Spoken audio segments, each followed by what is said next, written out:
Tan waa mid ka mid ah dhacdooyinka maalinlaha ah ee laga diiwaan geliyay Isbitaalka Rajab Tayyip Erdogan.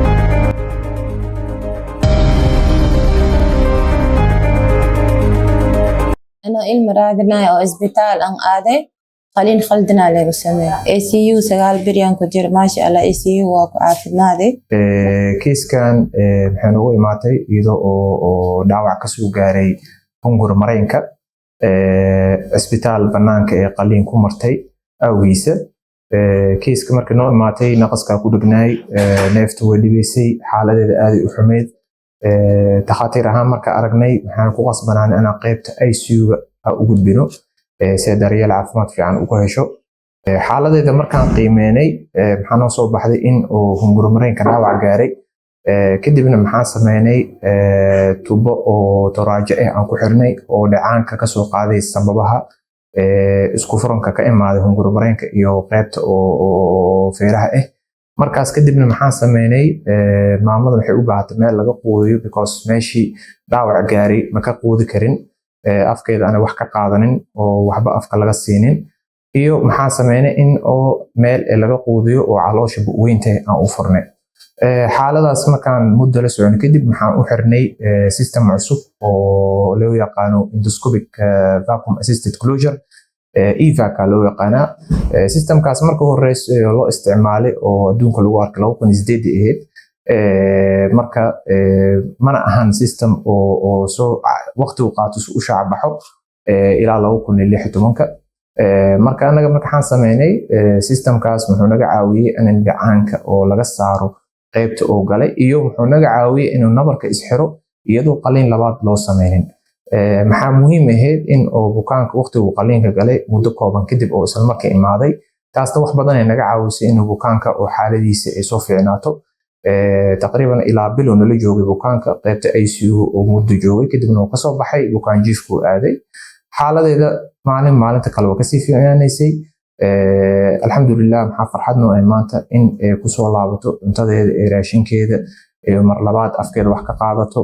iyadoo muddo ay sooneed oo waqtigaasna caloosha weynta lagu tubo lagu quudinayo maanta xanuun suurta gashay tubadaas xataa aan ka saarno alxamdulillah maanta way fiican tahay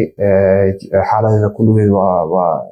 xaaladeeda guud marka loo fiiriyo ee xaaladeeda ku imaanaysa farq weyn u dhaxeeyo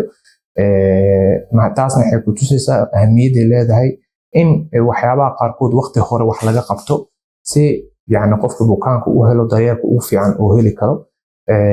maxaan u mahadcelinaa qaybta ICU-ga oo door weyn ka qaadatay طبعا dad badan naga la shaqeeyay mas'aladaas kulligoodna mahadcelin gaar ah nagu leeyihiin maxaan rajeynaa insha Allah inay tan noqoto fariin oo wacyigelin ah oo mujtamaca tusayso ahamiyadda ay leedahay horumarada oo la sameynayo isbitaalka Digfeerka dhacayo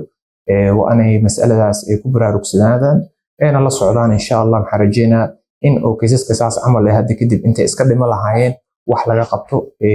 guul laga gaaro qaybta ICU-da oo ay Zeynab ku jirtay muddo dhan 9 maalmood ayay xaaladeeda caafimaad ku soo kabsatay haddaba waa maxay ICU habceenkee ah ayay u shaqeysaa ICU-da iyo marka laga hadlayo iyo muxuu ahaay iyo daaweynta bukaanada xaaladaha adag ku jiro waxaa jira qaybo badan laakiin waxaan rabaa inaan waxyar aan ka hadlo ICU-da qaybta surgery-ga ah bukaanada surgery loo sameeyo ICU-da waxay u baahdaan markay u baahdaan iyo waxa loo qabto sida guud bukaanada qaliimada waaweyn galo iyo bukaanada traumada oo jug ama shilka ama xabadaha ama wax ay ku soo dhaceen oo kale oo iyo bukaanada Sainsbury oo qaliinkoodu gadaal dambe ka galay oo infection qaado kale wax badan waxay u baahdaan ilaa 4 saac ugu horeyso lagu follow up gareeyo qaybta ICU-da ayadoo oo intii waqtigaas ay jiifaan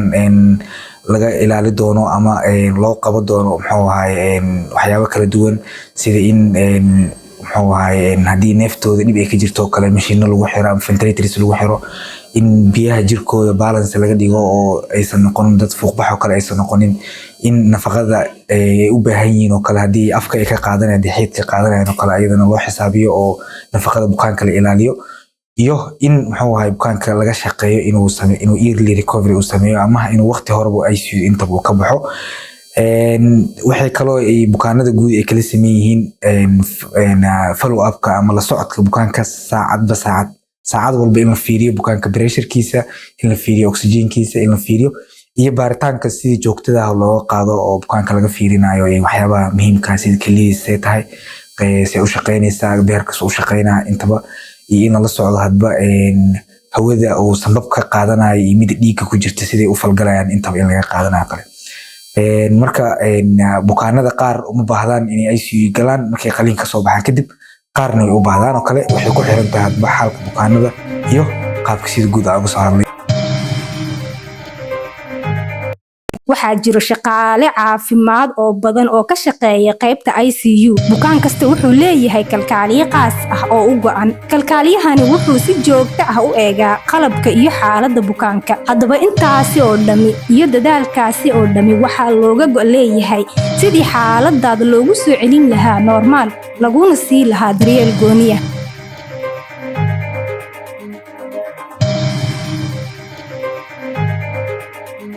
السلام عليكم مجا قيلان شريف عمر الله يدها gabadhan eedaa u ahay walaalkii dhalay iyadoo xaaladeeda aad ay u xun tahay adig feer keenay qaliina isbitaal kale loogu sameeyay oo dhibaato gaarsiiyay qaliinka kadib waxaan keenay digfeer maasha Allah wax badan oo laga qabtay feeraha biyo ugu jiray biyaha laga baneeyay tubaa la geliyay kadib emergency-gaan jiifnay kadib habeenkii kale qolana la geeyay qolka markaa nala geeyay habeenkii xaaladeeda aad ay u dartay oxygen-ka ku yaraaday kadib qolka ka soo kaxeynay ICU ga la keenay maalin 6 saac ICU la geliyay ICU 9 bari ku jirtay ICU iyadoo ku jirta qaliin loo sameeyay wax badan loo qabtay alxamdulillah haddana way fiican tahay aad ay u fiican tahay alxamdulillah caafimaadkeedu wuu fiican yahay